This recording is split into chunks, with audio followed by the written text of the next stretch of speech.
अस्सलाम वालेकुम। आज हम ICCPR का जनरल कमेंट 34 करेंगे, जो आर्टिकल 19 को रिप्रेजेंट करता है। ठीक है, तो सबसे पहले हमें पता होना चाहिए कि जनरल कमेंट क्या होता है।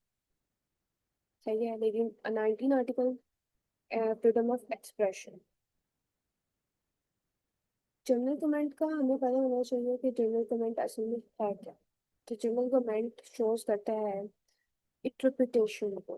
ठीक है, कि हमें कैसे पता चलेगा कि क्या चीज़ जो है, मतलब एक जैसे हमारे पास एक आर्टिकल है, जैसे आर्टिकल 19 में तो फ्रीडम ऑफ एक्सप्रेशन है।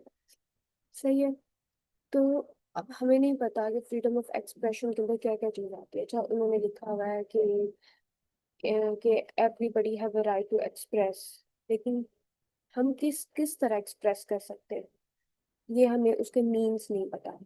ठीक है, तो इसलिए जर्नल कमेंट आता है कि हम उसकी इंटरप्रिटेशन कर सकें कि हम किस किस मीन के थ्रू अपने जो ओपिनियंस हैं, अपने थॉट्स हैं, अपने आइडियाज हैं, उन सबको एक्सप्रेस कर सकें। ठीक है, तो जर्नल कमेंट हमें बताता है, मतलब उसकी इंटरप्रिटेशन देता है। जैसे कि हमारी जैसे वालदा हमें कहती है कि ये चीज़ किचन में पड़ी हुई है। ठीक है, तो किचन में हमने इतना बड़ा किचन है, हमें नहीं पता कि किचन में किस जगह पड़ी हुई है, क्या पड़ी हुई है, जब तक वो हमें उसका एग्जैक्ट पोजीशन नहीं बताती कि इस जगह पे इस रैक में पड़ी हुई है। ठीक है, तो ऐसे ही जो जनरल कमेंट है वो हमें बताता है, हमें एम्प्लीक्विटी खत्म करता है। ठीक है, तो यहाँ पे जैसे कि लिखा भी हुआ है कि इंटरप्रिटेशन ऑफ आर्टिकल 19। पहले हमारे पास आर्टिकल 19 की जो हमारे पास आई थी ना, वो जनरल कमेंट जो आया था वो आर्टिकल 10 था, लेकिन बाद में रिप्लेस हो गया था जनरल कमेंट 34 के साथ। ठीक है, तो इसमें ये आप देख लो, focusing on the right to freedom of opinion and expressions. इसके बाद हमारे पास यहाँ अंदर वाले इस थर्ड की हिस्ट्री के बारे में वो चीज़ें लिखी हुई हैं। उसके बाद ऑब्जेक्टिव अगर हम इसका देखें तो ऑब्जेक्टिव यही है कि the universal right to freedom of opinion and expression, मतलब कि हमें पता चलता है। ठीक है, और क्लैरिफाई करना, मतलब क्लैरिफाई करता है, एम्बिग्युइटी खत्म करता है कि हमारे पास कौन कौन से राइट्स हैं इसके अंदर और कौन से इसके अंदर रिस्ट्रिक्शंस लगाई गई है। ठीक है, जैसे मैं एक और आपको एग्जांपल दे देती हूँ कि उन्होंने कहा है कि जब कुछ वेज में कुछ स्पेसिफिक जगहों पे आपके पास फ्रीडम ऑफ एक्सप्रेशन के ऊपर रिस्ट्रिक्शंस हैं, लेकिन अब हमें कैसे पता है कि किसके ऊपर रिस्ट्रिक्शंस हैं, किसके ऊपर नहीं रिस्ट्रिक्शंस, किस मतलब किस वाले हालात में। ठीक है, स्पेसिफिक कौन सी जगहों पे हमारे पास रिस्ट्रिक्शंस लगती है। तो ये सारा कुछ जो डिटेल में बताता है ना, वो जनरल कमेंट आपको बताता है कि अगर नेशन को थ्रेट है तो फिर आपके ऊपर रिस्ट्रिक्शंस लग जाती हैं, लिमिट्स लग जाती हैं, और ये सारा कुछ। उसके बाद हमारे पास आर्टिकल 19 को अगर हम देखें, मतलब यहाँ पे मोटी मोटी चीज़ें मैंने लिखी हैं। इसमें अब देखो, उन्होंने लिखा हुआ है कि every one shall have the right to hold opinions and without interference. अब इसका हमें कैसे पता चल रहा है, मतलब बात तो समझ आ रही है, लेकिन इसका डिटेल में हमें नहीं पता चल रहा कि होल्ड ओपिनियन तो कर सकता है, लेकिन किसके इंटरफेरेंस के अलावा।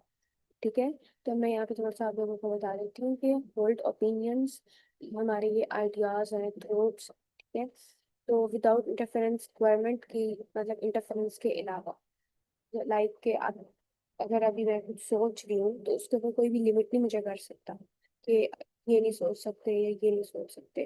तो मीन्स कि हमारे पास जो आर्टिकल 19 क्लॉज 1 है ना, वो हमारे पास एब्सोल्यूट राइट है, कोई भी हमारे थॉट्स के ऊपर, हमारी आइडियाज के ऊपर, हमारे ख्यालात के ऊपर कोई भी लिमिट नहीं कर सकता, उसके ऊपर कोई भी रिस्ट्रिक्शंस नहीं लग सकती। लेकिन जो हमारे पास सेकंड वाला है ना, everyone should have the right to freedom of expression. ठीक है, अब ये वाला जो है ना, हमारे पास फ्रीडम ऑफ एक्सप्रेशन वाला, इसके ऊपर रिस्ट्रिक्शंस लग सकती है। मैं बस यहाँ पे आर लिख रही हूँ, इसके ऊपर रिस्ट्रिक्शंस लग सकती है और इसके पहले वाले पे नहीं लग सकती। क्यों? क्योंकि एक्सप्रेशन, हम देखिए, हम अगर कोई चीज़ एक्सप्रेस कर रहे हैं और उसकी वजह से वोलेंस बढ़ रहा है, मतलब हमें चांसेस हैं कि इसकी वजह से वार स्टार्ट हो जाएगी, तो ये इस चीज़ के ऊपर रिस्ट्रिक्शंस है। अगर नेशन को थ्रेट है तो फिर इसके ऊपर रिस्ट्रिक्शंस है। ठीक है, और इसके बाद कुछ मीन्स लिखे हुए हैं कि हम किस किस तरह से अपना ये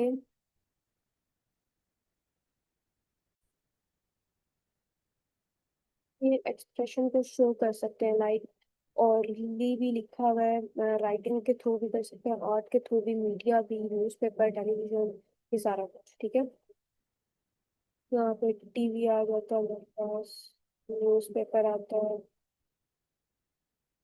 ये सारा कुछ। इसके बाद हमारे पास आर्टिकल 19 रेलिवेंस है, तो इसमें protection against government interference in the, मतलब इसमें ये लिखा हुआ है,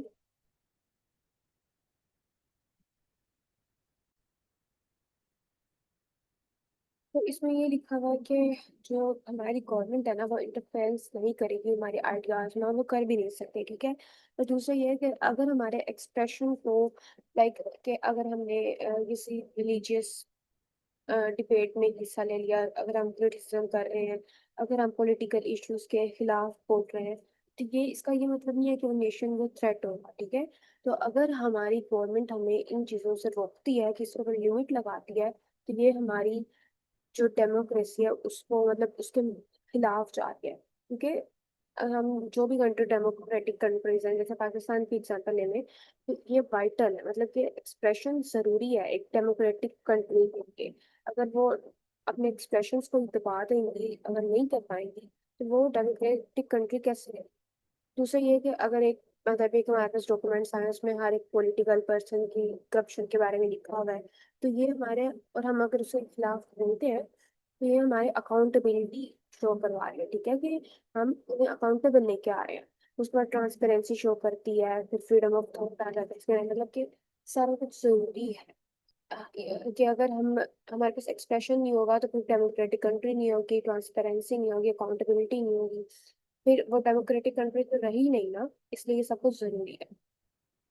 उसके बाद हमारे पास अगर लीगल बेसिस में, मैंने आर्टिकल 19 को खोल के लिख दिया है, तो आर्टिकल 19 क्लोज 1 शो करता है कि हमारे जो ये एब्सोल्यूट राइट है, जैसे मैंने पहले भी कहा, ठीक है, ये एब्सोल्यूट राइट है, इसमें हमारे ओपिनियंस, हमारे थॉट्स, आइडियाज के ऊपर कोई भी रिस्ट्रिक्शंस नहीं लगा सकता, क्योंकि हमारे आइडियाज हमारे हैं। ठीक है, इसके ऊपर कुछ भी लिमिट नहीं लग सकता, ना ही कोई रिजर्वेशन लग सकती है, ना ही लिमिटेशन, कुछ भी नहीं लग सकता, ये विदाउट एनी इंटरफेरेंस होते हैं। ठीक है, स्टेट्स कैन नॉट लिमिट और restrict this freedom under any circumstances, क्योंकि ये हमारे आइडियाज और थॉट्स है। तो 19(2) पे है कि हमारे जो right to freedom of expression है, जैसे मैंने पहले बोल दिया है कि हमारे एक्सप्रेशन जो, उस पर लिमिट लग सकती है अगर नेशन को थ्रेट हो, कुछ रीजन, मतलब वैसे ही, मतलब जब थ्रेट होना था। और मतलब लेकिन वो जो रिस्ट्रिक्शंस लग रही है ना, उसके पीछे भी एक सही रीजनेबल कोई ना कोई वजह हो, वैसे ही ना लग जाए कि नहीं नहीं, पॉलिटिशियंस के खिलाफ कोई नहीं बोल सकता और ऐसा कुछ, मतलब एक रीजनेबल रिस्ट्रिक्शंस हो। ठीक है, जैसे मैंने उसके बाद इसकी मीन्स बता दी थी, ओरल, रिटर्न, आर्टिस्टिक और डिजिटल, तक जैसे। उसको नंबर 19(3) आता है कि पर, मतलब कि हम लगा सकते हैं restrictions only when provided by law, respect the rights और रेपुटेशन, और पता है मतलब रेपुटेशन कभी हमने दूसरों का खा लिया। उसके बाद हमारे पास आते हैं necessity for protection national security, public order, public health and morals. ठीक है, उसके बाद हमारे पास आते हैं scope of freedom of expression. तो इसमें अब देखें, हमारे पास सबसे पहले अच्छा, एक हमारे पास होता है प्रोएक्टिव, मैं यहाँ पे लिख रही हूँ, थोड़ा सा इंतजार करें। प्रोएक्टिव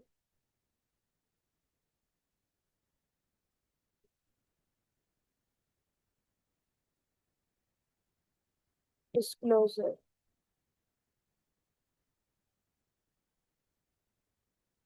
आगे आप देखिए।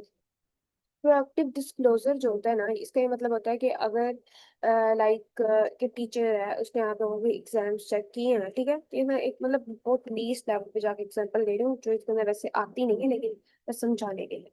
तो वो खुद ब खुद स्टूडेंट्स के रिजल्ट जो है, उन्हें बता देते हैं ना। ठीक है, एक लिमिट होती है कि अच्छा, आपने इतने दिनों में बताने होंगे रिजल्ट। तो ऐसे ही हमारे अगर कुछ मतलब कंट्री के डॉक्यूमेंट्स हैं, तो ये हुकूमत को चाहिए कि वो खुद पब्लिश करें। जैसे अब कोई बच्चे हैं, जैसे अब मैं लॉ कहीं पढ़ा रही हूँ, ठीक है, तो अब इसमें ये है कि अगर कोई केस होता है, जैसे इमरान खान का केस हुआ था, डी जॉब वाला का सारा कुछ, तो उसकी कोई भी मतलब हेयरिंग्स और वो सारा कुछ पब्लिकली नहीं किया गया था, क्योंकि जब मैं खुद इसको भी रिसर्च कर रही थी, तो मुझे कोई भी चीज़ उनके मुताबिक नहीं मिली। तो इसलिए गवर्नमेंट को चाहिए कि वो सारी चीज़ों को खुद ब खुद पब्लिश करें, ठीक है। लेकिन कुछ एरियाज में वो मतलब नहीं कर सकती, लाइक जिसमें थ्रेट डोनेशन थ्रेट हो या फिर वायलेंस का हो चांसेस है वो, तो तब नहीं कर सकती। लेकिन उसमें भी ये है कि अगर किसी इंसान को वो चीजें चाहिए अपनी रिसर्च में या किसी चीज के लिए, तब पैसे दे के कर सकता है, मतलब वो बंदा पैसे दे के उनसे वो इंफॉर्मेशन ले सकता है। लेकिन वो बहुत कम पैसे होने चाहिए कि हर एक बंदा मतलब वो ले सके। ये ना हो कि एक बंदे को वो इन्फॉर्मेशन चाहिए लेकिन वो इतनी महंगी हो कि वो कुछ कर ही ना सके, तो मतलब इससे भी एक्सप्रेशन जो है ना वो आपका मतलब दब रहा है, मतलब वो उसको दबा रहे हैं। तो इसलिए मतलब कम पैसे होने चाहिए अगर कोई इन्फॉर्मेशन आप अपने पास रख भी रहे हैं ना, कि उसको कोई बंदा ले सके। तो पॉलिटिकल डिस्कोर्स हो गया, इसके अंदर आ जाता है। अच्छा, कमेंट्री एंड पब्लिक अफेयर्स, कि हर एक इंसान के पास ये राइट है कि वो कमेंट्री कर सके और मतलब पब्लिक अफेयर्स के ऊपर हर चीज के ऊपर उसके पास पूरा पूरा एक्सप्रेशन होना चाहिए, ठीक है। फिर डिस्कशन ऑन ह्यूमन राइट्स होनी चाहिए कि अच्छा ये चीज मतलब आपको समझ आ रहा है ना, इसके अंदर ये चीजें आती हैं। जैसे जर्नलिज्म, तो आप देखें हमारे जो जर्नलिस्ट होते हैं तो उनको इतना थ्रेट हो जाता है। जैसे अरशद थे, अरशद शरीफ है क्या उनका नाम था। तो मतलब मैं वैसे बता रही हूँ, ठीक है। इसका और कुछ मतलब वगैरह नहीं है। तो इसमें आता है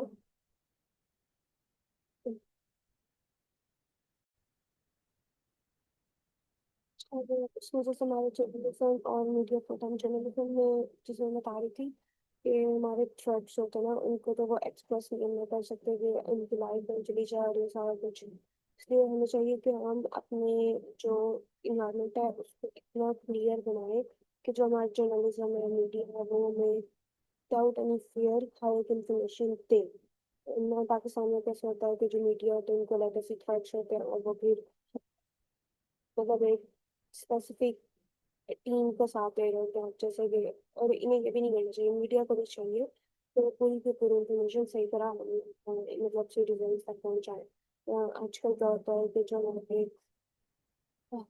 हमारे वो होते हैं मीडिया वगैरह भी, ये एक टीम के साथ मिला है, तो जैसे पीटीआई हो गया या न्यूज़ हो गया, तो सिर्फ उनके तक इंफॉर्मेशन फैला रहे होता है, ठीक है। मतलब उनका साथ दे के हमें गलत इंफॉर्मेशन भी दे रहे होते हैं। लेकिन ये नहीं करना चाहिए, मतलब अगर ये लोग इंफॉर्मेशन दे रहे हैं तो मतलब वो सही और ऑथेंटिक होनी चाहिए, किसी एक टीम के साथ नहीं मिले होना चाहिए। और इन्हें चाहिए कि मतलब विदाउट एनी थ्रेट अपना पूरा का पूरा एक्सप्रेस कर सके। अगर कल्चरल एंड आर्टिस्टिक एक्सप्रेशन है तो कल्चरल में हम ये कहते हैं कि हर एक जो एथनिसिटी के लोग हैं जो उनका कल्चर है तो वो भी अपनी पूरी एक्सप्रेस कर सके। मतलब माइनॉरिटीज को भी अगर हम लोग देखें तो उनके पास पूरा हक होना चाहिए कि वो अपने जो है एक्सप्रेशंस को शो कर सकें, ठीक है। कि मतलब पाकिस्तान में अगर हम लोग देखें तो क्या है कि जो माइनॉरिटीज वगैरह होते हैं उनको एक नहीं होता, मतलब या फिर तो वहाँ पे पूरी मीडिया की कवरेज नहीं होती और उनका पता नहीं चलता। तो इसलिए हर एक एथनिसिटी के लोग जो कल्चर है वो अपने अपने मीन्स के लिए मतलब पूरी फ्रीडम हो उनके पास, ठीक है। जैसे आजकल व्लॉग्स वगैरह बनते हैं तो उसके ऊपर कोई रिस्ट्रिक्शंस नहीं है। तो ऐसे ही ये सारा कुछ एक्सप्रेशन को शो करने के लिए ना, तो आज के दौर में तो हर एक इंसान पास एक मोबाइल है और ये सारे फीचर, तो उसकी वजह से क्या होता है कि वो अपने एक्सप्रेशन को शो कर पाते हैं। तो इसलिए हर एक कल्चरल एथनिसिटी सबके पास ये होना चाहिए। फिर आर्टिस्टिक एक्सप्रेशन, जैसे कि आर्ट्स कहते हैं ना कि आर्ट्स की भी लैंग्वेज होती है, मतलब इससे भी बहुत कुछ एक्सप्रेस हो जाता है। फिर एकेडमिक एंड साइंटिफिक फ्रीडम, तो अकेडमिक में हमारे पास जो टीचर्स वगैरह होते हैं तो उनको रोका जाता है कि आपने ये चीज़ नहीं स्टूडेंट्स के सामने बोलनी है और ये चीज़ बोलनी है, ये डिबेट्स नहीं करनी, पॉलिटिकल डिबेट्स और इन सारे रिलीजियस डिबेट्स। लेकिन ऐसा नहीं होना चाहिए, उनके पास पूरा पूरा मतलब उन्हें फ्रीडम दी जाए कि इन चीज़ों के ऊपर भी बोलें ताकि स्टूडेंट्स के माइंड ओपन हो और वो काफ़ी कुछ सीखें। उसको साइंटिफिक फ्रीडम है, मतलब कि हर एक चीज़ करने के लिए उन्हें फ्रीडम देनी चाहिए, ठीक है। आप समझ रहे हैं। उसके बाद हमारे पास आता है अप्लाइज टू ऑल